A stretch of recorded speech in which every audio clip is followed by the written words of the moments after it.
Howdy, howdy, and welcome to episode 38 of the Back of the End Zone podcast. I'm Josh Reisig here with Bryant Koleski, and I mean, this is an exciting episode. Obviously, right now, sitting here with new mics, new headsets, whole new equipment. Got my prime glasses on. We coming.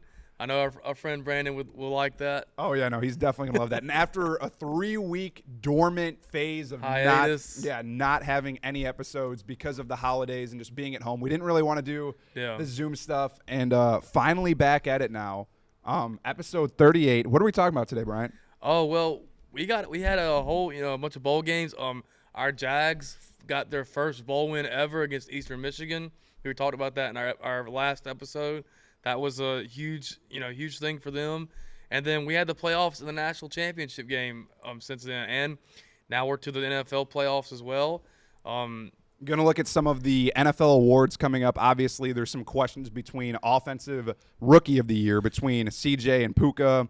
Then got some other stuff, too, with just – it's a new era of college football, and the 14 playoff is gone. The Pac-12 is now gone. Down to 4 power conferences. We're going to kind of like reminisce on the 14 playoff and kind of give some of our best moments that we enjoyed from the 14 playoff era. I think it was like a 10-year era, and now you're going to 12 teams, which is even more exciting.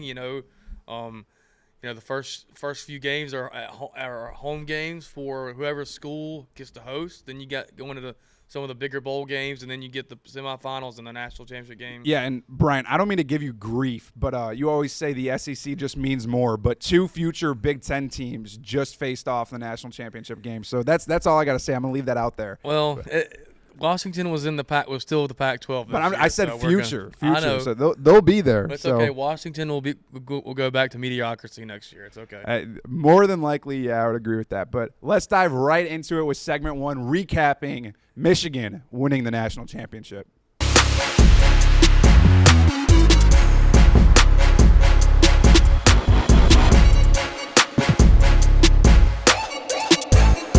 All right, before we dive right into segment 1, we would like to give a huge shout out and thanks to one of our sponsors, 251 Pool Works, family owned and operated. 251 Pool Works offers pool cleaning, maintenance, and repair. They serve the greater Mobile, Baldwin County, and Pensacola areas, and if you're needing any monthly pool cleaning service and or repair, give them a call at 251-978-7736 for the Pool Works. Can't thank them enough, but I mean, man, what a time. Obviously, we stated it in the intro. We haven't had this show in over 3 weeks. Yeah. And Michigan's national champions. It hurts me to say that. I think it hurts both of us, obviously. Yeah, And the last thing I wanted after Michigan had won one national championship in over 70 years was for them to take home the last 4-team playoff.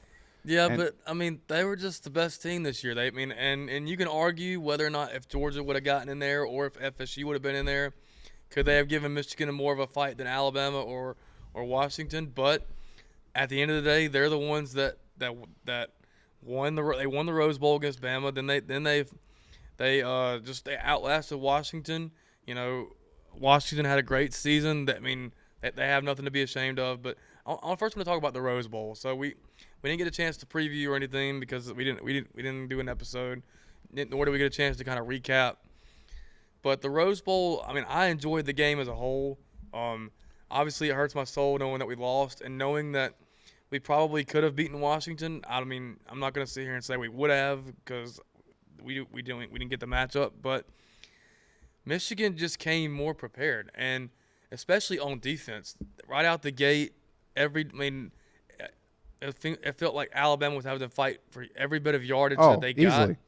And Michigan was just ready. Their pass rush brought their A game. I mean, they had like 5 sacks on Milroe in the first half, and then they had like 2 or 3 more in the rest of the game. And Milroe, I mean, I don't want to say Milroe got shut down, and I think part of that goes to Seth McLaughlin on some whiff snaps. Yeah. We'll get into that. Now he's going to Ohio State, which we'll see how that ends up turning out. But I mean, the thing is, it was Alabama's game to win, and there was multiple moments where they blew it away. We'll see. It brings me back to the Texas game where the offense was playing catch-up and the defense, got tired after being out there time and time and again. And when the defense was asked to step up in the biggest moments, which was that last drive for Michigan that sent it in the overtime, they were gassed, and they you know they got tired. I mean, they probably were tired after having to pick up after the offense, but still though, for a defense that has been solid for Alabama all year, they could have came up in the biggest moment. And then the last play. All right, so the last play of the game for me, I had no issues with the play call. I feel like it was like, I will say it was like just a straight run, like it was designed run, but I think it was more of an RPO because you saw the running back go out, and the low snap was really what doomed the play from the start. Because clearly, because I mean, Milroe had the whole left side of the field open. He could have ran in right through the left, right on the outside of the left guard, but went right up the middle. Obviously, the bad snap by McLaughlin kind of whiffed that. It just sped up his read because he had both options open. Like if you watch the play from the end zone view, or like a view of where the offense is to, like their offense's back is to you. He had like the end over crashed, and he could have taken it to the left and gone and walked into the end zone, or he could have thrown it out to the swing pass to the running back, and he could have walked in. And the low snap just sped up his read, and so I had no issue with the play call. It was just the execution. And then the one thing that irked me the game, so they decided to use true freshman running back Justice Haynes in the game, which it was his first time getting, I don't want to say real action, but like action in important moments. And he's this running back's a stud. He's more than likely going to be a starter next year after Jason McClellan is now in the draft. Wardell Williams came back but is now hitting the portal. He had 4 carries for 31 yards. Why they stopped using him at all, I have no clue. Especially when the game was coming down to the final moments, and you could have gone up 2 scores, and clearly the run was working. I don't know. It was just, that was one of the things that irked me the most. Yeah, no, and another thing too is Alabama completely dominated on time of possession. I'm pretty sure you guys had the ball like 34 minutes of the game to Michigan's 26 or whatever it was. But I mean, Michigan didn't play a clean game either. They had all kinds of mistakes on special teams. J.J. McCarthy literally threw a pick on the first play of the game, but it was called back due to being out of bounds. I hate to say it, but I mean, not that it was a standout game for a quarterback, but J.J. McCarthy had a hell of a game against your defense. I don't think anyone expected that going into that game at all. And Michigan was prepared offensively, like what kind of set the tone for Michigan is that as after Alabama scored on the muffed punt first when they went up 7-0, what did Michigan do? They didn't falter. They didn't. The moment didn't start to get too big. They responded and scored a touchdown on their own. Easily. They were able to go blow for blow for Alabama, and they came out on top. And so and that's really what happened. Michigan came out the better team, and that's what happened. I mean, going back to McCarthy though, threw for 221 yards, 17 for 27, 3 touchdowns. I think the national championship was a much different game. Obviously, didn't have that kind of stat line. Jim Harbaugh is out here saying that he's the greatest Michigan quarterback of all time, arguably greatest college football quarterback of all time. I don't know about all that. Yeah, no, that's definitely just Jim Harbaugh being Jim Harbaugh.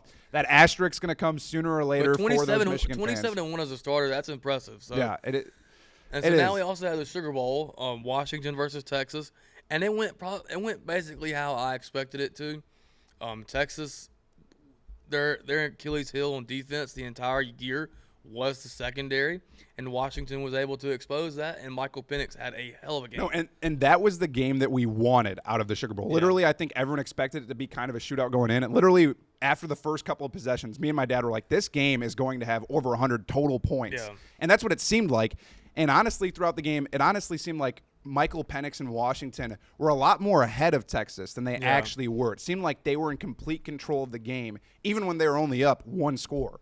And, I mean, taking a look at that, they almost choked it away at the end. No, they did almost choke it away at the end. But I think the crazy thing, looking at it from this perspective, is that both quarterbacks, Michigan and Washington, so you look at J.J. McCarthy and you look at Penix, both of them had very good games in the semifinal. When they got to the moment where it mattered most, obviously J.J. still won. Yeah. Part of that was because of how well they ran it on the ground. Yeah. But Penix and McCarthy both kind of played like crap when it came down to it in the Natty. And the thing, transitioning to the national championship game, Michigan was just more physical. at the line of scrimmage. I mean, and there's a reason why they. I mean, their offensive line is as good as it is, and especially their defensive line. Their defensive line was a lot better than I expected it to be, and the defensive line was going up against the Joe Moore Award winner and Washington's offensive line, who has been great all year. They were able to handle Texas's pass rush, who's also been phenomenal all year. But I think it was just an off night for Penix. I don't mean he missed some throws that he in the Texas game he hit. Mm-hmm. The throw to Odunze that was wide open. Yeah, on the fourth. I think it was both. Yeah, I think that was both There- on Odunze yeah. and. I mean, that was the 4th and 7, obviously, but I think Penix needs to make that throw. I know he was Yeah. under pressure, was rolling out, but that was a throw he needed to make. And I mean, But Odunze also, was a little off, Odunze could but have made that catch still. he could have. But I mean, It was just an off night, and Michigan took advantage of that. They were able to pound the ball on the ground. Donovan Edwards had 2 obviously touchdowns. those 2 huge carries, and I think that's what stole all the momentum away from Mm-hmm. Washington. I mean, clearly it did, but yeah, I don't know. I'm pissed off to say the least. Obviously, last thing I wanted on this planet was for Michigan to win a national championship. But congratulations to Michigan. Yeah. I mean, they, and you know, our friend from Crane Company, David Cohn, he's a Michigan alum, and he came on the show in the summer, and he laid out the things that Michigan needed to do to win the national title, and they did. And in a year where, you know, they had so much, you know, distractions, you know, most suspensions, the one at the beginning of the season. The cheeseburger, then obviously the sign stealing, all of that. And I mean, it's crazy too because not only did David Cohn call Yeah. it, Big Game Boomer called it when he was on too, Yeah. and he said it all year long. And I was like, oh, I hate And- to admit it, but And I mean, they were just able to navigate through all that, and it paid off in the moments that mattered the most because they have been through that. And so, the one thing I want to know is Connor Stallions get a ring? Connor I saw a video on Barstool yesterday actually, and Connor Stallions was in Ann Arbor at a bar. He and was at the liter- Rose Bowl. and everybody was lining up, and dude did not have to pay for anything that night. Everybody was buying him crap at the bar, and I was like, that man is probably would have had a $500 bar tab, Yeah. and everything was free. So he's living his best life right now because I Yeah. don't think he's ever gonna have to pay for a drink at a Michigan bar ever again. But yeah, but congratulations to Michigan. They had a hell of a season, and now you got to see, you know, what obviously Blake Corum is off to the NFL. JJ McCarthy still has a decision to make, and then the NFL is going to come calling for Harbaugh once again. And would this be the time for him to just ride out on top, Yeah. especially now with him actually winning the Natty, Yeah. the past couple of years losing in the semifinals, and now he really my built up his personal resume. opinion is I think he does go to the league. I think there's a lot of mutual interest, and it's just a proper send off. Now we'll see. Michigan is going to do everything they can to keep him, but we'll see. I mean, there was a lot of talk about him going back to the Bears since he used to play for the Bears, but the Bears already said that they're sticking with Eberflus. It's not going to happen, and Yeah. also their GM said that they're not paying the price that Harbaugh wants. Yeah, So- whoever gets Harbaugh is going to have to pay a pretty penny, more than what the Broncos are already paying Sean Payton. It's going to be expensive. And I mean, I've been talking to some Michigan fans, and they think that even if Harbaugh leaves, even with McCarthy leaving, even with the 40-plus other people that they have leaving, they're still confident that they're going to be up there next year. And I'm not ruling them out. Oh, I'm not But- ruling them out either. They'll definitely be there, especially with the expanded field. And I don't know, their schedule is a lot tougher next year. You got to talk. They're already having a national championship rematch with Washington. They have to play Texas as well. In week 2, they got to Yeah. go. I think they host Texas. The fact that it's a home game plays Yeah. into their favor. They host Texas week 2. They host USC week 4. They go to Washington. USC ain't ready for the Big Ten just yet. They host Oregon, and obviously with Oregon, you've got Dan Lanning with this high-powered Yeah. offense. They just got Dante Moore.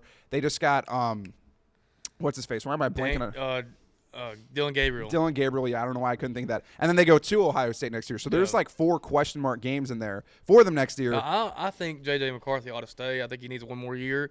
But, I mean, if he wants to go out on top, I got no problem with that as well. I think it's in his best interest to stay because right now Yeah. this is such a quarterback-heavy draft where he would be much more And successful. in 2025, you really don't know. I mean, yeah, you got Carson Beck from Georgia in there. You got Quinn Ewers from Texas. Jalen Milroe, if he can improve in the areas that he needs to, maybe. I mean, he would be favored to not only to probably be the Heisman, but also to be one of the first quarterbacks taken if he continues to improve. So we'll see. But like I said, like we said, congratulations to Michigan. Y'all earned it. I'm not going to sit here and say you're cheaters because, I mean. They still won it. They beat Bama. Yeah. I personally thought Bama was going to blow them out. Didn't happen. I thought but it was gonna be close. I think it was gonna be a blowout because it is the Rose Bowl. It was gonna be a good game, but no, I mean, and that leads us into speaking of Michigan winning the national championship, where does that place them with the final year of the 4-team playoff coming to an end? 10 straight years of that. 2014, obviously Ohio State won the inaugural year. Michigan closed it out. 2 Big Ten teams opening and closing the door for that. And now we go into who is the number one. Like let's give our top 4 of our best college football playoff teams. And I think both of us probably have the same one. Yeah. Most college football fans all probably have the same number one in the college football playoff era. I put out a post on Facebook the other day, the day after the championship, and I said it's coming to an end. I put down my top 10, and I'll just give you my 4. It was 2019 LSU. There's no question about that. With 2019 LSU, that offense, their defense was a little questionable, but they came through when it mattered, and they ran through everybody. Their closest games were Auburn and Alabama, but they just rolled everybody. That offense was on fire. So LSU would be at the top. I put 2020 Bama as 2. I put 2018 Clemson. Okay, my number 1 and number 2 are exactly the same. Obviously, 2019 LSU, you cannot get past Joe Burrow, Clyde Edwards-Helaire, Jamar. Like, that whole class that they had was elite. And I think that you can also kind of maybe throw in 2021 Georgia into – I wouldn't put them in my – 2021 Georgia a lot lower because I know, they didn't win the conference or go exactly. undefeated. And I'm saying they're a little further back, but I'm saying the level of their – just their players. How many guys they had drafted after winning that natty was absurd. And 2018 Clemson, there was a lot of question marks surrounding them. Kelly Bryant started that season off, and then then Dabo Swinney made the change to go with Trevor Lawrence the rest of the season in that Week 2 game against Texas A&M that year.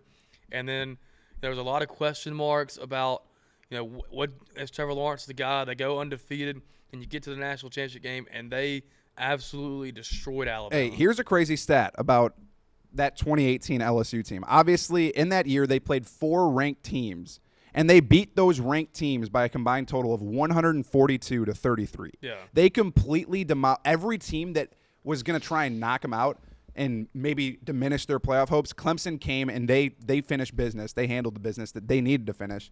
Yeah. And a total of 24 of those players from that roster are still on NFL rosters today. And 2018 Clemson was, that blowout to Alabama, especially to the Alabama team that was Jerry Jeudy, Henry Ruggs, Devontae Smith, Jalen Waddle, Najee Harris. I mean, that was the team that 2 years later ran through the entire SEC, and that's number 3, 2020 Alabama. The only thing that has me put them at third is the other 2 teams went 15-0, and obviously the COVID year was a lot of up and down for a lot of teams. Alabama was one of those that just they didn't have a lot of opt-outs. They didn't have a lot of COVID cases that are COVID outbreaks in their team. They stayed the course. They stayed focused, and it was a lot of returning guys. And they just dominated everybody. And I mean, that was the year that Devonta won the Heisman. And how often do you see a receiver win the Heisman? Obviously, you think about Marv having a chance this year, but before that, you've got the Desmond Howards, you've got guys like that were the only receivers to ever win the Heisman. It's like that was a year for him. And I mean, you could say whatever you want about it being the COVID year. They obviously blew out a stacked Ohio State team, in my opinion. But I mean, that's got to be number 3. I want to put Georgia at that number 3 spot, but they lost to Bama and the SEC championship in 2021. And number 4 is the 2022 Georgia Bulldogs. So you're putting 2022 at 4? Yes. I'm putting 2021 at 4. I feel like the 2022 team was a lot better offensively. Not only did they have the great defense to complement, not only did they have the great defense, but the offense was so much better in 2022. And Stetson Bennett, you saw him evolve from 2021 to 2022. Yeah, because, I mean, and that was also between the period where people were completely doubting Georgia. No one thought that they were going to come and go back to back. Many players on that elite defense. And so many guys going first, second, third round, day 1 and day 2 picks. And then they just came out and flat out shocked the world. Yeah. And Jimbo really said, not Jim. Why did I say Jimbo? I don't know. Kirby. Yeah, I don't know why I said that, but the second I said that, I'm like, what the am I saying? But so yeah, Kirby really came out, and I mean, he also gave that team motivation because he was saying that media outlets were saying that they were going to get 5 losses, and nobody said that. There was no way that. Yeah. But that 2022 Georgia team was special. They rolled through everybody, even against teams that you thought maybe would have given them a chance, given them a run in the season, like Tennessee, who was good that year. Didn't give them a chance. That LSU team that made the SEC championship game, they beat them by 20. The only team that gave them a run for their money was Ohio State, and in the end, they only lost by 1 point. But still, in the Natty, they won 65-7, and it was just that team was really good as well. And yeah. then, What are we at for number 5 right now? We're at number 5, right? Number 5. No, let me say my number 5 first. I don't know if this is someone that should be at number 5, but I'm going 2017 Bama at my number 5. That's when Tua came in, replaced Jalen. I had 2017 Bama at 10 just because they didn't win the conference. They were really talented, but they didn't win the conference, and they lost to their rival Auburn. And they were the 4th seed that year, and they needed a miracle. They needed the miracle in the second and 26 to beat Georgia in the national championship that year. But it did happen, and they came from behind. Yeah. And I mean that was a wild year for them. I don't know. I think that's why I'm putting them up there, and blew out Clemson in the semifinal game that year. A toss up for me for 5, and in my Facebook post I put Michigan because they went undefeated. They beat Alabama in the Rose Bowl. They beat a very talented Washington team. They beat a very talented Ohio State team. And between all the adversity, they had 6 games without their head coach. Exactly. And then I put 2015 Bama at 6 because 2015 Bama was really that defense, and then Derrick Henry. And speaking of like that, like some of the moments of the 14 playoff, my favorite moments were the 4 years in a row that Bama and Clemson matched up. It was 4 straight years where Bama and Clemson met in the playoffs. They met in the championship game 3 times, in the semifinal 1 time. And it was those years where before the season, Bama and Clemson were at the top, and you instantly knew that those 2 teams were going to be the ones standing at the end. And those duels, I mean, that's 2015 when Saban had the pooch kick to try and go up 2 scores against Clemson because they knew Deshaun Watson and company was going to try and come and win that game. And in 2016 or 2017, Clemson got us back, and you had that awesome drive by when both teams had the football last, they scored. Yep. And then you had the Sugar Bowl in 2017. I went to that game. That was the Kelly Bryant year with Clemson, and that was the game where Davos looked around and said, "All right, I don't know if we can beat Bama with this quarterback. We're going to go and cruise past them 24-6. and we're going to go with Trevor Lawrence." And then they blew out Bama the next year, 2-2, and that was one of my favorite moments. That was one of my favorite postseason rivalries. Yeah, no, 100%, because I think everyone just knew that Clemson and Bama were going to meet, and arguably, I think everyone thought that was also going to happen in 2020. For years, it was Bama and Clemson, like from 2015 all the way to 2020. Like before the season, you penciled in Bama and Clemson to make the playoffs. To always be in the playoffs. Now, yeah. 2019 was the anomaly because that was the LSU year. Yep.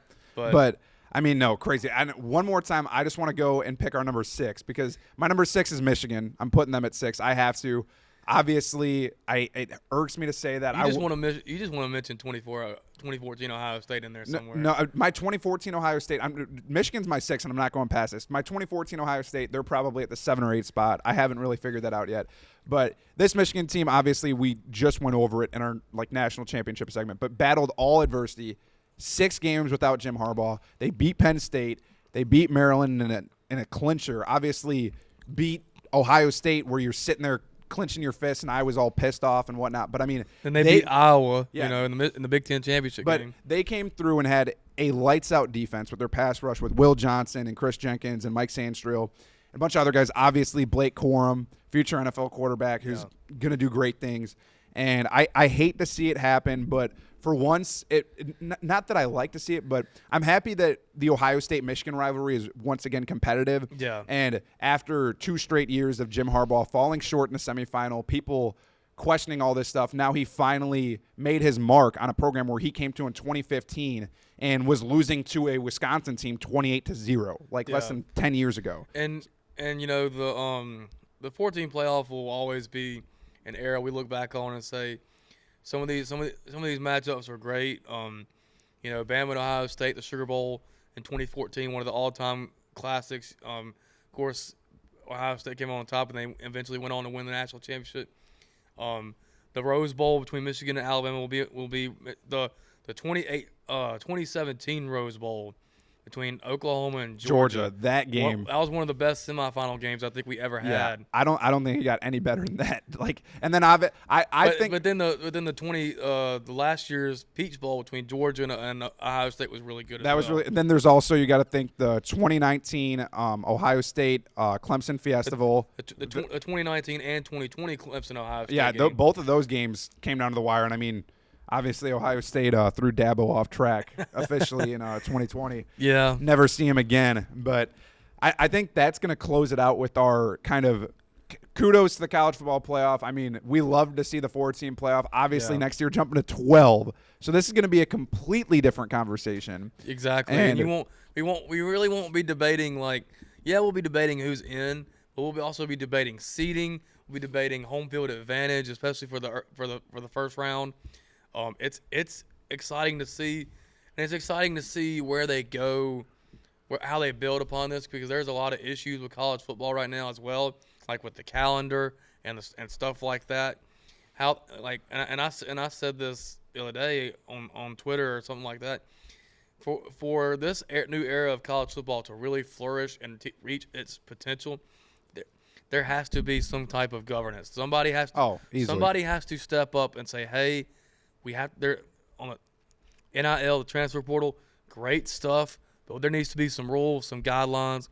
The calendar, we can't have the transfer portal window and signing day during bowl prep, because that just it messes up everything. And I mean, and it puts so much pressure on the coaches too. And I don't mean to interrupt you, but I mean, I don't necessarily want to dive right into the transfer portal right now, but literally 2 days ago, UNLV's quarterback committed to Georgia.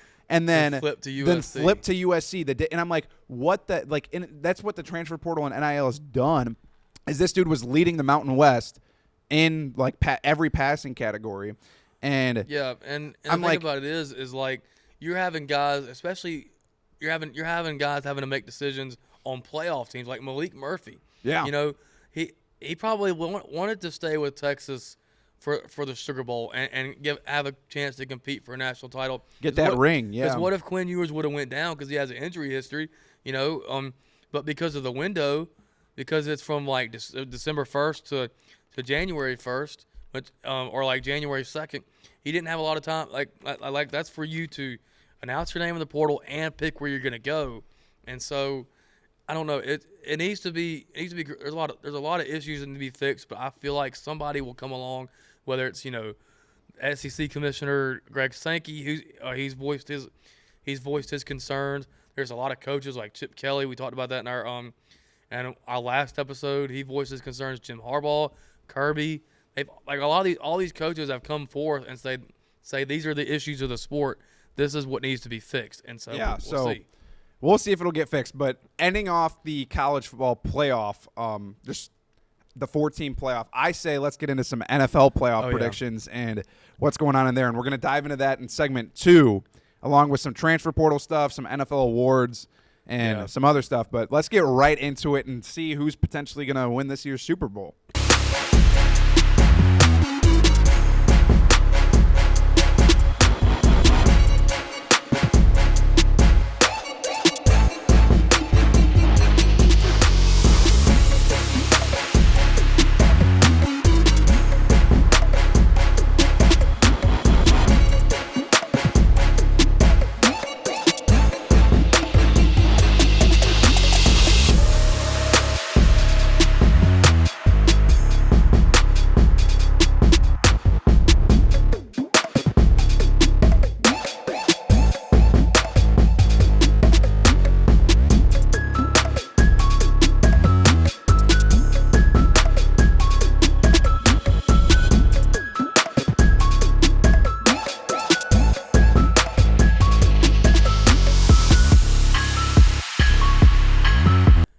before we start off segment 2, I thank our other sponsor, Now Fitness. Now Fitness is a gym and fitness center based in Groveville, Alabama, and now they've expanded to Saraland.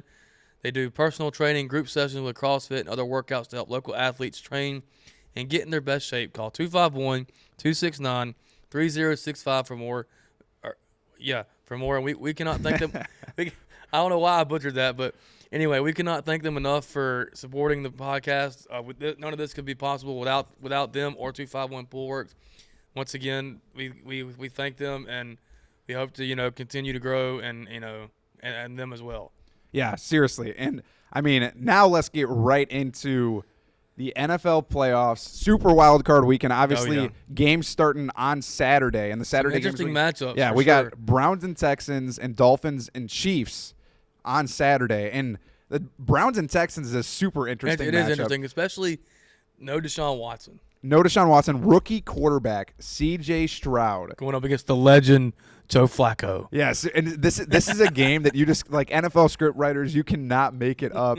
Like, it's so funny, and I mean, this is the second time in 20 years that the Browns are in the playoffs. So that's like insane, and yeah, it's crazy to think no Deshaun Watson. It would have been hilarious if it was Deshaun Watson taking on his former team and using that former team that used one of the Browns' picks to get C.J. Stroud and Will Anderson. Yeah. So it's very interesting, and we'll see. This is like one of the biggest moments, obviously, of C.J. Stroud's career. And you saw last week, C.J. Stroud played in his first primetime game and played. Yeah, he did. He played pretty well. I mean, he started off the game, that huge bomb, like 70-yard bomb to Nico Collins. Yeah. I'm pretty sure to start off the game. And Nico Collins has really come along as a receiver. When he came out of Michigan, I didn't really know much about him because I didn't. Michigan. You didn't really see him that much at Michigan, but he was drafted in the second or third round, and the year he was drafted, and he's really come along, especially now that the Texans have found their guy. But I mean, this is also a matchup where these two teams met back in Week 16, and the Browns won that game, 36-22. C.J. Stroud didn't play Exactly, and that's the big indicator there. And I know we're not giving pick'ems, but right now I just want to say I think the Texans win that game. They have the home field advantage. The Texans, but I think the Browns are a little bit more experienced. Not from a standpoint where they've been in the playoffs for only 2 out of like 20 years, but that roster, the veterans and their defense, like Amari Cooper, he's been to the playoffs. Joe Flacco, he's been to the playoffs, won a Super Bowl, probably could have won another or somewhere down the line. That roster is a lot more experienced, I would say. I'm not sure. I'm gonna go with the Browns for now, but that one really is like a coin flip for me. Yeah, and I'm a fan of the Browns defense. When we get to the NFL awards later, Myles Garrett is in the run for the Defensive Player of the Year. Obviously, C.J. Stroud MVP. No, come on. But anyway, that goes into the next game that day. Dolphins Chiefs on Peacock, and we all know while they put it on Peacock, it's not hard to figure out. They want Swifties to pay for Peacock, and so they want that extra $6 a month from those million viewers that are going to pay for it. But anyway, for 1 month. It is interesting because the weather in effect here, it's going to be like sub-zero, like it's going to be like 0 degrees with a wind with the chill. wind chill. Yeah, they're saying that the real feel, like the actual temperature, is supposed to hover around 6 degrees, like -6. Yeah, but then at game time, it could even be like -15, below 15, exactly, which is insane. And speaking of this game, another matchup, these two teams played each other Week 9. Played in Germany. Yeah, and Kansas City won 21-14. So Tyreek Hill, though, gets a second chance. But he's going to Arrowhead. Yeah, going to Arrowhead back. I think that's his first time back at Arrowhead since he's been in Miami. And the Dolphins, they started off strong, but they end up losing the division to the Bills last week. They just and against the teams that were more competitive, they just weren't able to beat those teams. They lost to the Eagles. They lost to the Bills twice. They barely squeaked by the Cowboys. They lost bad to the Ravens. And so really we get to see Tua in his first playoff game because he missed the playoffs last year due to the concussions. Yep. And say what you want about Tua, this year he is he's led the league in passing yards. Okay, that's the first Dolphins quarterback to do that since Dan Marino. Okay, he's got yes, he has Tyreek Hill, but Tyreek has also missed a couple games. Tyreek has also had some crucial drops and big moments, and it really just to me for Tua, it's got to be like you got to have your best game. This is got to be your best game. This is the Chiefs are no matter what seed they are. It's the playoffs, and they're in Arrowhead. Like they're the defending Super Bowl champs, and this is where they play their best ball. No, seriously, and I don't know. I don't really think I can pick this game. I'm gonna go with the Dolphins just because I'm pulling for the Dolphins. I want to see Tua. I would like to see it too, but I don't think the Chiefs lose. And Tua, like I said, say what you want about Tua, but he has stayed healthy this entire. He has played all 17 games, and he has stayed healthy for all this time, and he gets to make his playoff debut. I'm excited to watch it. I'm probably gonna pay for Peacock because I want to see Tua.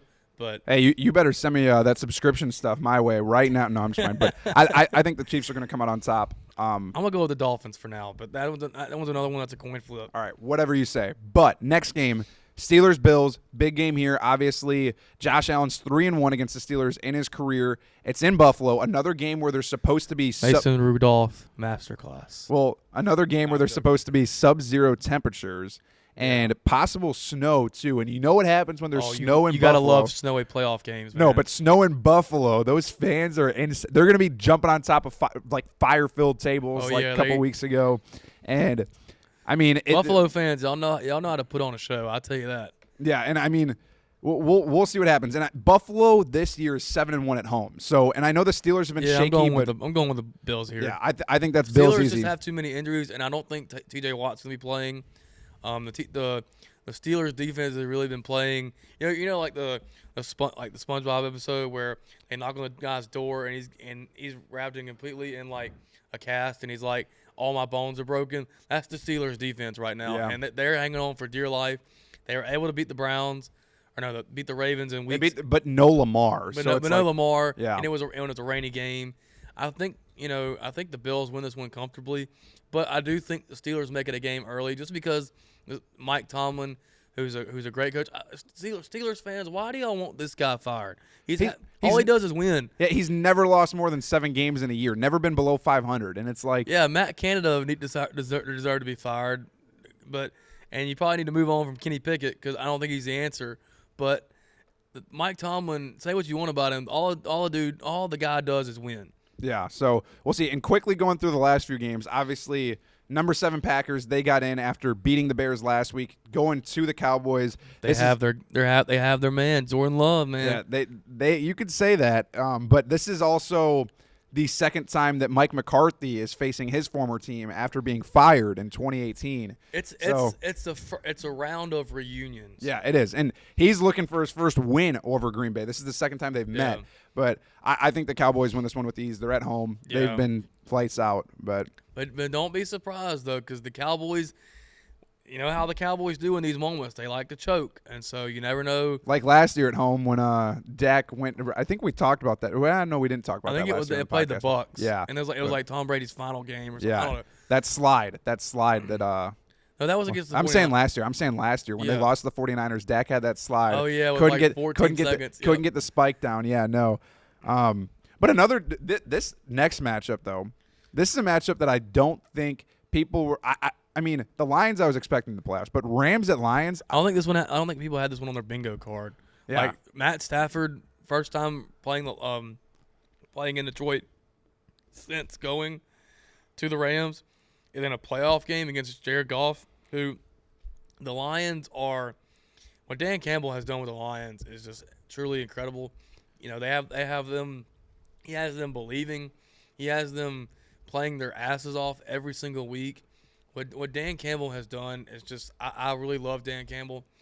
But the thing about this though is you're going. I mean, you have an experienced Rams team that has been in this environment before, that has gone on the road to a playoff game.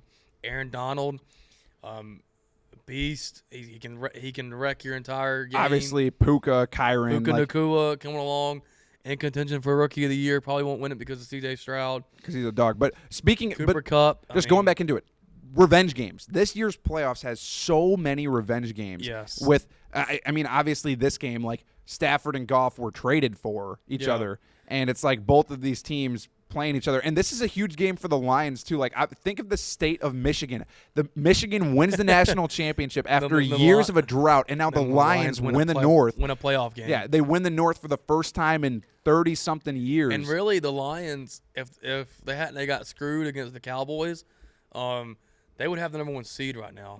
Because San Francisco lost their last game. The Lions, if they hadn't been screwed against the Cowboys, Lions would hold the number 1 seed right now. That is crazy to think about. And so seeing the Lions at a 3 seed though, let alone, is insane. Hosting a playoff game.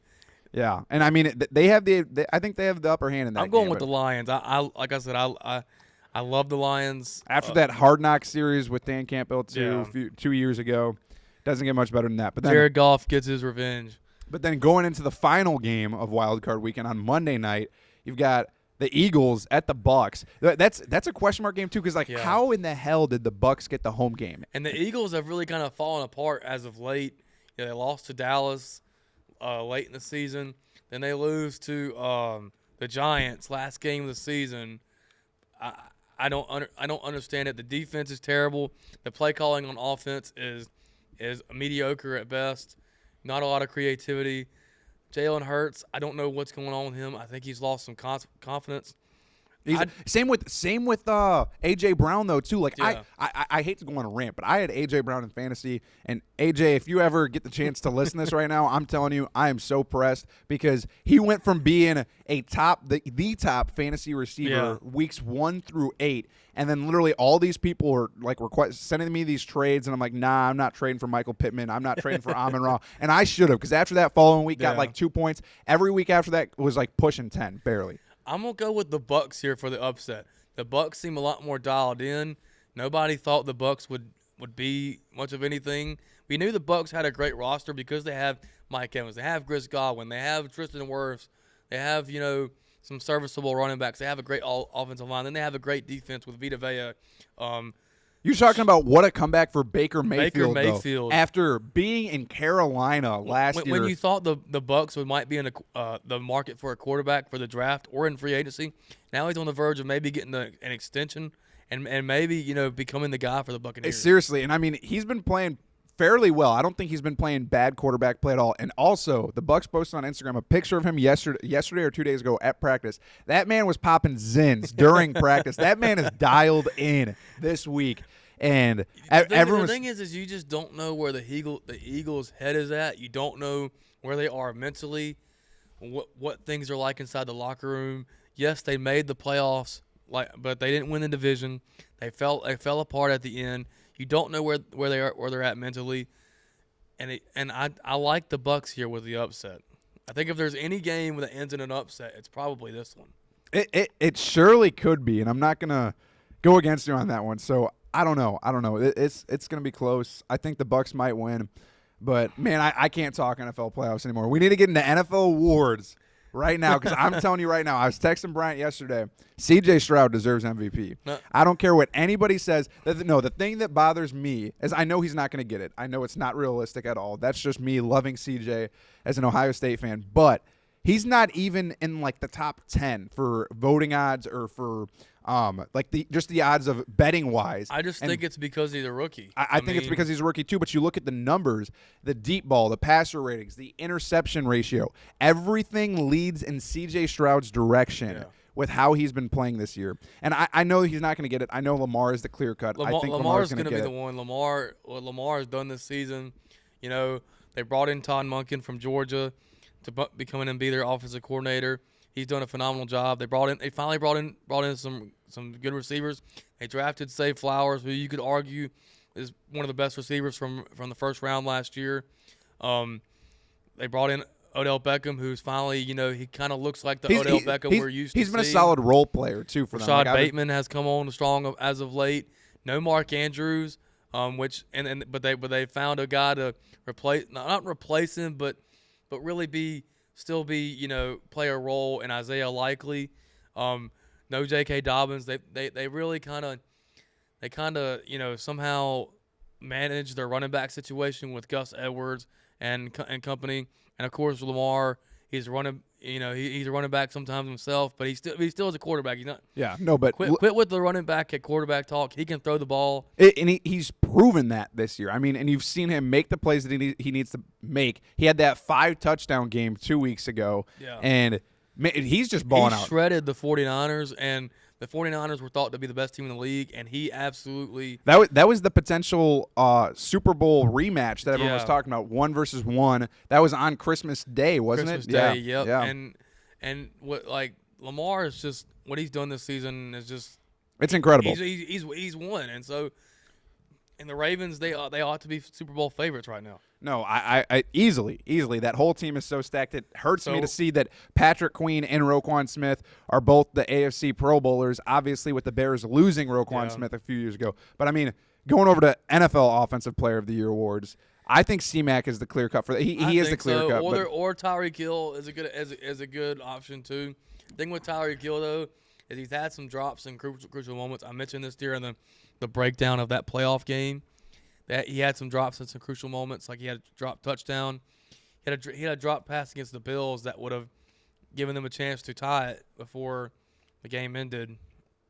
I don't know, man. Yeah, no, I think C-Mac is C-Mac just what he did this year of like 17 games straight with the touchdown, whatever the number was, and what he was able to bring to that 49ers offense. Like, dude, like you could put him on any team in the league, and he could. You could put him on the Panthers right now, and I think the Panthers would have a winning record. McCaffrey, he had injury problems in Carolina, and that's what ultimately led up to, and also the fact that the Panthers were just consistently bad. But the injuries was what kind of led up to him being traded, as they didn't want to pay him with the injury history he had. But now that he's been with the 49ers, he hasn't had as many injury problems as he did in Carolina, and he's really all he's doing is ball. And man, he led the league in rushing yards. Derrick Henry was behind him. So kudos to him. He's probably the offensive player of the year. Yeah, no, I would definitely agree with you. Now, defensive player of the year, that's a different question. You've got, looking at the odds, just going from based on this, you've got Myles Garrett at -200, -200. He's the clear-cut person supposed to win it, according to the odds. Micah Parsons is +300. TJ Watt is +400. That's three guys that's almost a coin flip right there, because I think Myles Garrett wins it, but I think TJ Watt could jump in there. But it's more than likely going to be Myles Garrett. That's who I would take right now. Myles Garrett, just by himself alone, is just a freak of nature. I mean, you see the dude playing basketball. He looks like the Hulk playing basketball. He's just a freak of nature. And I mean, so is T.J. Watt and Michael Parsons. But he's led that Browns defense. And the Browns, they've had their troubles at quarterback. He's like that defense, and Myles Garrett has kept them in games. So I'd go with Myles Garrett for defensive player. Yeah, I mean, he's won the Browns multiple games, I think, based on his play alone. I mean, if you pick T.J. Watt or if you pick Micah Parsons, it really – I really wouldn't – I wouldn't be opposed to it. Another guy that really should be in consideration is Derek Brown from the Panthers, defensive tackle. He came out of Auburn a few years ago. I think he broke the franchise record for tackles or something in a season. He's really and on a Panthers team that is as bad as it can get, he really shined. And so Derek Brown should be a guy and at least in consideration. He probably won't win it, but they're not even putting him in consideration. But Derek Brown agree is a with guy you. that. Yeah, we'll see. But I mean, then going over to offensive rookie of the year, I think it's a coin toss. It's a coin toss between CJ and Puka. Obviously, Puka this year is doing things that we've never seen a rookie receiver do before. We've seen other rookie receivers like Waddle come close in the past. But I think CJ is a clear cut. You look at it from the perspective, he was drafted number 2 overall. He came to this franchise. They're a playoff team. They're a 4 seed. They have a home playoff game this year. Him and D'Amico Ryans, they've got something special. The receiving core around them. D'Amico Ryans, built by Bama, by the way, just so you know. You can say whatever you want about that, but I mean, CJ Stroud is having an electric year, has been throwing lights out every single year. Other than that concussion where he was out for a few games, that man has been on top of the NFL, quarterback-wise, passing statistics, everything. He has been up there. I don't care. He's definitely going to win it, but I think Puka Nacua should be in heavily I mean, heavily considered. I don't think C.J. Stroud just wins it unanimously. I think Puka Nacua has a case to be made. Oh, easily. And especially for a 7th round pick. The dude has flourished, put up wide receiver 1 numbers, was a beast in fantasy. I don't know who had him in our league, but like he was a beast. I mean, and for those people that got Puka off the waiver wire, like week 3, week 2, those were the luckiest people because then they had so much trade wiggle room to try and look at trade in there. And same with Kyron Williams too. Yeah. Like no one expected. Like the Rams have done a great job drafting too. Yeah. Kudos to them. And especially when you thought the Rams, like after last season, you thought the Rams were done, and like you thought the Rams were gonna kind of like hit the reset button. A lot of people thought the Rams were gonna try and tank and go after Caleb Williams. Yeah, and a lot of people thought Matt Stafford was just kind of out of the question. Yeah. And I mean, and crazy to see Puka doing even bigger things than Cooper Kupp, because obviously Cooper Kupp's been a name that's always on top of fantasy, always on top of those receiving categories for statistically in the NFL, and went lights out this year. But I mean, and then NFL Defensive Rookie of the Year, you've got Jalen Carter at the top of the odds on that. Yeah. Will Anderson right behind him, kind of leading him behind. But Jalen Carter, a guy that originally was projected to maybe even go like top 2, top 3 overall, and then he after ended up kind of falling. He ended up kind of falling to the Eagles. The Bears probably should have drafted him. They should have, but they traded to the Eagles to drop back one more pick for an extra like 5th rounder, which I don't know. I mean, but Jalen Carter has done. If there's one part of the Eagles defense that has been consistent this year, it's been their pass rush. With Fletcher Cox getting older, Brandon Graham getting older, and now they have Hassan Reddick, who's really good. They got Jordan Davis. That defense is filled of former Georgia players. Like they have just about the entire 2021 Georgia defense. It seems like they have Jordan Davis in there too, Kobe Dean, Keely Ringo. They're basically the Georgia Bulldogs up north. But anyway, hold up. But before we go anywhere else, before we exit out of this offensive defensive rookie of the year honors, who has been your favorite rookie in the NFL to watch this year? If you had to name one that's standing out, it could be CJ, it could be Puka, it could be. I'm gonna go with. I might be a little bit of homer here. I'm gonna go with Marvin Mims from the Broncos, just because he's really when even though the Broncos didn't make the playoffs, the Broncos were 1-5 at one point, and they come back and they come in, they come back and they get into playoff contention. Never really got there, but it's okay, something to build off of. Marvin Mims made the Pro Bowl as a special teams player. He's a very electric third round pick out of Oklahoma. I've enjoyed watching him on defense. And another homer pick, me being an Alabama fan, but Brian Branch for Jahmyr Gibbs and Brian Branch on the Lions. A lot of people thought the Lions, they jumped up to 12 to take Jahmyr Gibbs, and Jahmyr Gibbs, last year's draft class was viewed as a late first round, early second round pick. The Lions took a gamble and moved all the way up to 12 to get him, and it seemed like it paid off. That duo between David Montgomery and Jahmyr Gibbs. has been it's insane, deadly for them all year, and it's paid off. And so for me, I think one of my favorite rookies to watch, obviously being a little Ohio State homer, C.J. Stroud. I'm not going to go too in depth into that. I think it kind of explains itself, obviously, with how he's played this year. Completely diminished the Ohio State quarterbacks can't play in the NFL topic of debate. But my number 2 favorite rookie to watch is also on the line, Sam Laporta, coming out of Iowa. And that's one of the things that just kind of shot in the playoff game, though. He got hurt last week, obviously. But with him, it's crazy because everyone after the Lions traded T.J. Hawkinson in division to a division rival to the Vikings, everyone was like, oh my gosh, the Lions don't have a tight end. They just got rid of Hawkinson. Hawkinson got paid, got his bag, whatever. But then you get essentially the same model of Hawkinson and Sam Laporta. From the same school. Younger on a rookie contract that's cheaper. From the same school. From the same school. And Laporta. If there's anything that Iowa does on offense, it's producing tight ends. Yeah, seriously. I mean, they have some of the top tight ends in the league. Tight end university. George Kittle, Noah Fant. Yeah. T.J. Hawkinson, now Sam Laporta, and I'm sure there's somebody next year or coming into this draft that's an Iowa tight end. No, but that was a insane pick by the Lions. Being able to get him, he was a top top 5 tight end all year. Literally went lights out. Did a great job. And I mean, that's probably one of my other top rookies that was fun to watch. The Lions definitely kind of knocked it out of the park with their draft class. It's been fun to, like I said, it's been fun to watch the Lions, but some of these rookies were really fun to watch. I'm trying to think if there's any more that I missed that I enjoyed watching. Devon Achane from he stepped Dolphins, out too, but running back out of A&M. I always knew he was fast, and you add him to an already fast Dolphins team with Raheem Mostert, Jalen Waddle, Tyreek Hill, and that they are speed like Lightning McQueen. You know, they are speed. They are speed.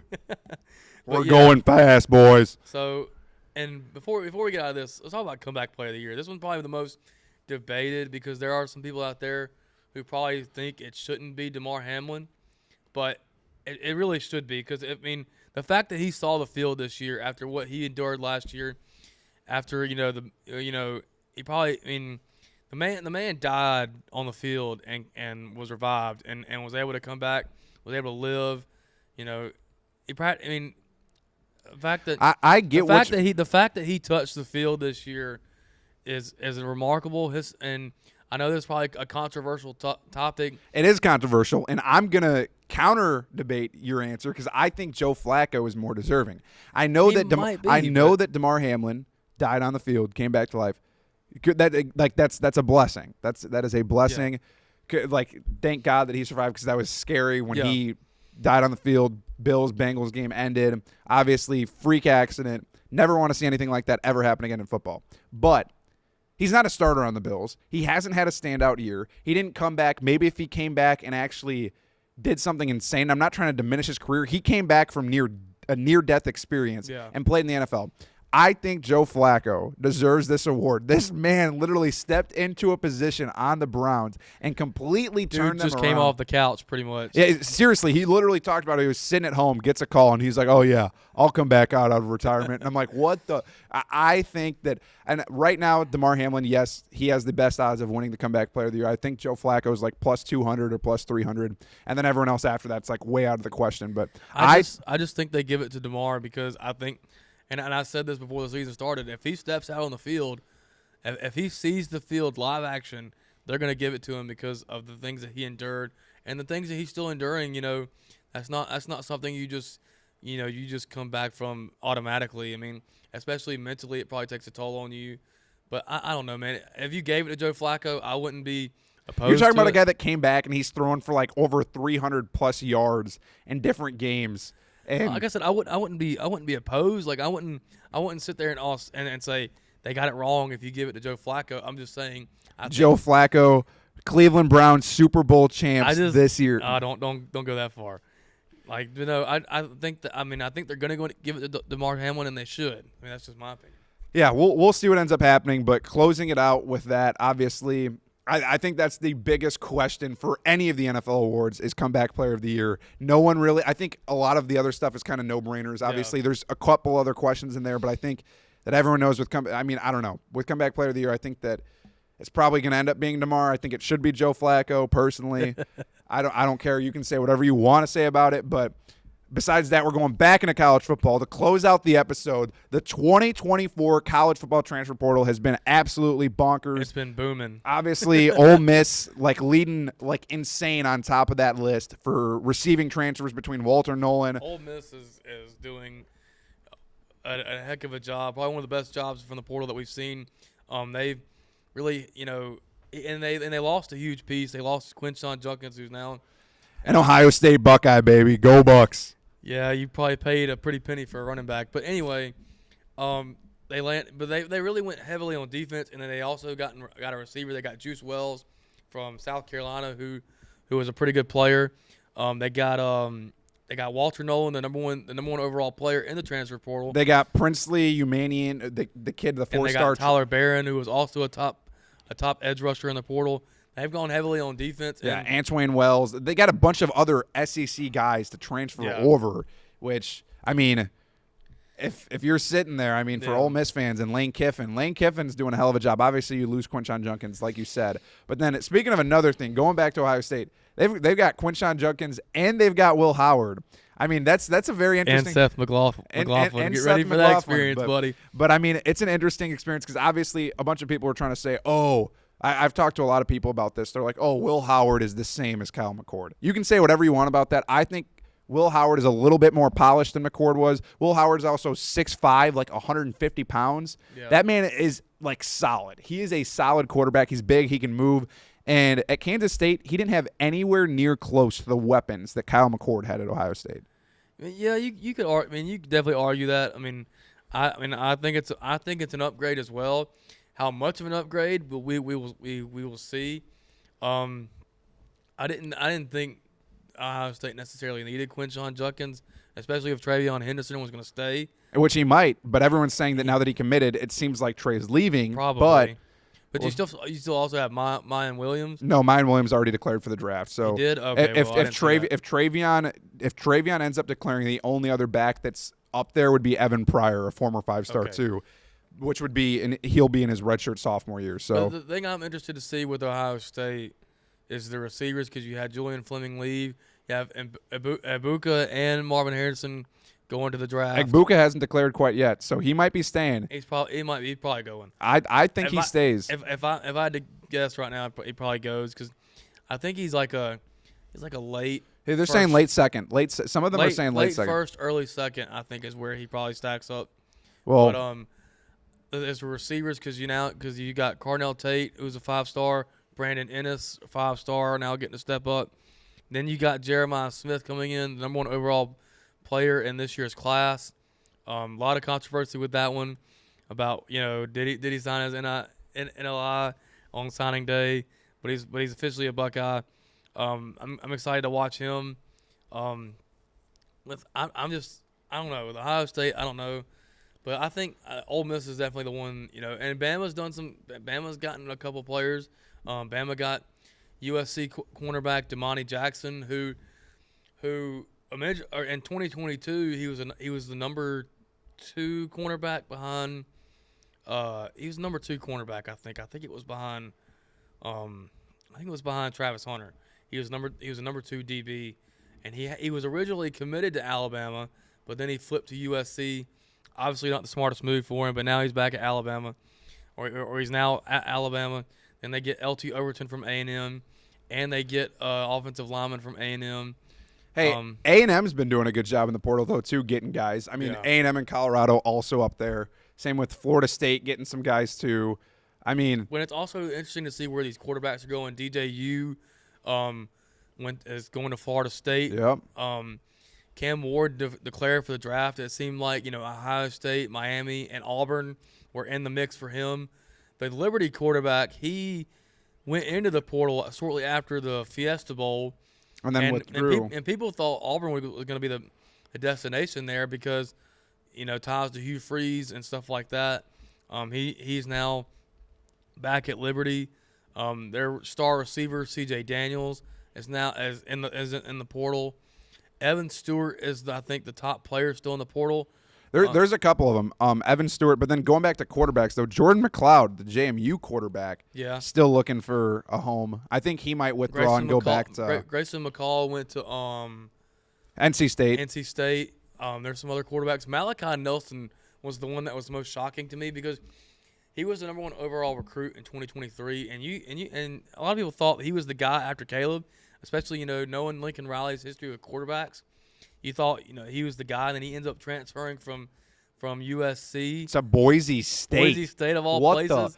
Who does that? I mean, I don't know if Boise State was able to send him a bag, maybe, but I don't think it would have I been don't more know. of a bag that he could have gotten at USC. Maybe he just wasn't as good as people thought. I mean, I don't know. But Miller Moss now is the guy for USC. He had a hell of a game. But they were also bringing in that UNLV quarterback. Yeah. So Jaden May however you say his last name, and then but the big one now is Talia Tagovailoa. He's waiting to hear back from the NCAA on a potential 6th year of eligibility. Auburn, I think, is in the mix for that, or might be in the mix.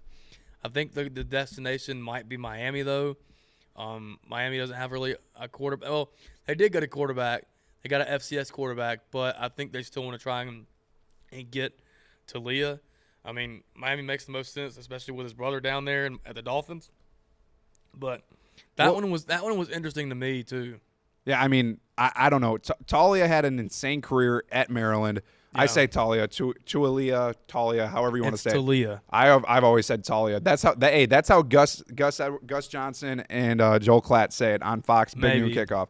I don't know. I've always said Talia. But either way, who cares? Tomato, tomato.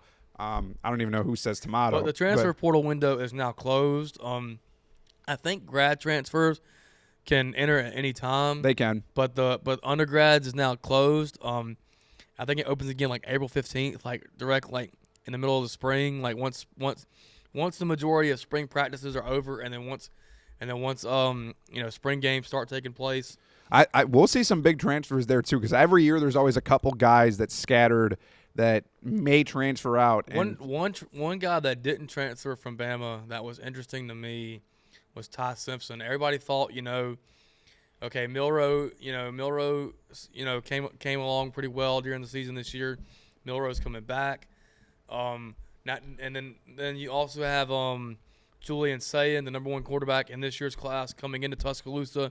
A lot of buzz about him potentially being the guy after Milroe leaves. And you also got a couple other quarterbacks in the room like Dylan Lonergan, who impressed during the spring. Now Eli Holstein, who was a true freshman, he transferred out. He's going to Pitt now. Excited to see what he does at Pitt. I just don't think he was ever going to see the field at Bama. But Ty Simpson staying, it makes me question whether or not they're going to, I don't want to say open up the quarterback battle or the quarterback competition again in the spring, but he definitely wouldn't have stayed if he didn't think there was a chance, because Milroe's still got a lot to improve. He's still got to improve his decision making on the field. He's still got to improve his accuracy in the intermediate. I think he does, though. I think that he's does. and I think we both can agree that he's definitely a Heisman favorite for next year. Oh, he definitely is. I'm just probably 100% can guarantee he's going to be a finalist. I'm just saying, Nick Saban is not afraid to go to the guy that can help him the best in the passing game, because I don't know, Ty Simpson hasn't gotten a lot of reps. I don't know. I mean, the most buzz we've heard about right now is the kid coming in, Julian Sayin. He got a lot of buzz because he joined the team, in bowl practice, and he got a lot of praise. And so Ty Simpson staying was definitely a shocker to me. I'm happy that he's staying though, because he is a quality backup, I think. Hey, he could end up transferring though when that transfer window opens back up. But he could, but he's staying, and I'm excited to see. That's huge for the future though, 100%, 100% huge, and I know you love to see that. But man, portal is crazy. It's only going to get crazier. And last thing I want to touch base on: what the hell happened in the national championship game where EA didn't come out with a trailer for the college football new EA NCAA football game? Like, that was definitely the most disappointing thing so far of 2024. I mean, they announced during the week that last week that it wasn't going to be anything. I didn't think it was going to be anything big. I thought it was going to maybe be like a release date or like a teaser trailer or something, to get the fans excited. That would have been the perfect time, because a lot of people were tuning in. Like, I think they had over like 25 million viewers, and I think a lot of people were expecting to see tuned in to see that. And everybody on Twitter was going crazy. I was going crazy. Yeah, I know. And I was upset. I was going just liking and retweeting stuff. I'm like, what is going on right now, and why has this not been released quite yet? And there was a guy that from 247 that reported on it. His name is Brandon Marcello. He's the main one who reported on it. And a lot of people, now, EA themselves never came out and said that something was coming. It was all rumors. It was all rumors, and we thought, considering that might have been the best time to kind of reveal it and tease it, because we hadn't really heard much about the game since. It would have been the best time. There would have not been a better time than that moment where all college football fans are tuning in, young and old, and it would have been the perfect platform. I don't know now if they were waiting to get Super Bowl ad space and but the thing is, not as many people watching the Super Bowl are going to want to get the new NCAA game. It would have been the college football playoff national championship would have been the best time to announce something about the game and get people excited, because other than when EA announced the return of the game in 2021, we really haven't heard that much about the game. But now do you think the game gets delayed back even more? Maybe they were expecting to release a trailer or some footage, and then maybe now they're a little bit more behind than anticipated. They're still saying it's supposed to come out this year, but I don't know. I think there's a chance it could get delayed even more, or they just surprise us. I don't know. I think they try and get the game finished, because I think they realize how pissed people are going to be if it gets delayed even a little bit. People are going to be pissed because you announced the return of this game back in 2021. You've had essentially 3 years now to get the groundwork for the game, develop the game, get the rights for schools, players, stuff like that. You've had all this time to get the game ready, and we've been expecting this for years. It was supposed to come out last year, and they ended up pushing it back to this year. I think we're all upset that they pushed it back. Exactly, and so now it's the year 2024, and we're expecting this. So I don't know, man. It's tough to know what they're gonna do, but I don't know. I couldn't tell you. It's gonna be a coin toss. I really don't know. But I mean, I'm baffled. I'm upset. I am my pissed. expectations for EA are pretty low to begin with. Well, either way, we all know we're all going to buy the game. We could all be as upset as we want to be the second that game comes out. We are purchasing it. I don't care if they sell it for $100 a piece. We're buying it. I'm going to have to get a PS5 sooner than later so that I can play on it. Definitely got to get a PS5. Yeah, but that's all I got to say about it. I'm done. Well, I think that concludes episode 38. We've had a blast, especially with the new equipment that we have. This new era we're going into for college football. It's now the off season. Still, I mean, and you can honestly say there's maybe no off season in college football, but there's a lot to talk about, especially with new conference, the way the conferences are looking now, new schedules, the 12-team playoff, the way the sport is. A lot to talk about, and we got NFL stuff as well. The playoffs are fixing to. Yeah, we're gonna get to cover the Senior Bowl in a month. Less than a month. It's quite a few weeks away. So we got credentialed, and we're gonna try to do. We're not gonna be able to do like a full episode there, but we're gonna try to do some vlog type stuff, for YouTube Shorts or TikTok or Reels, TikTok stuff like that, where we kind of interview a couple of the players and interview some other media people that'll be there, some coaches, all sorts of stuff. Yeah, we're excited for what we got coming up. So stay tuned for all that. Make sure to like, subscribe. Yeah, thank you for tuning in along the ride. Thank you for holding and waiting out after this 3-week hiatus. Yeah. We're back, better than ever. And once again, congratulations to our Jags for their bowl win. It didn't end pretty because I'm sure y'all all saw where there was a little fight at the end. There was a little skirmish at the end. But, yeah. Hey, gave the school more attention, more media attention, and yeah, I and think all that that was the stuff. most attention that South Alabama's ever gotten. So we'll take it. But we'll see you guys next week. Like, subscribe, give us some feedback. Comment, give us some suggestions for next episode. Give us your hot take. Who's your favorite NFL rookie this year, and does Damar Hamlin deserve comeback player of the year? All right, we'll see you guys next week.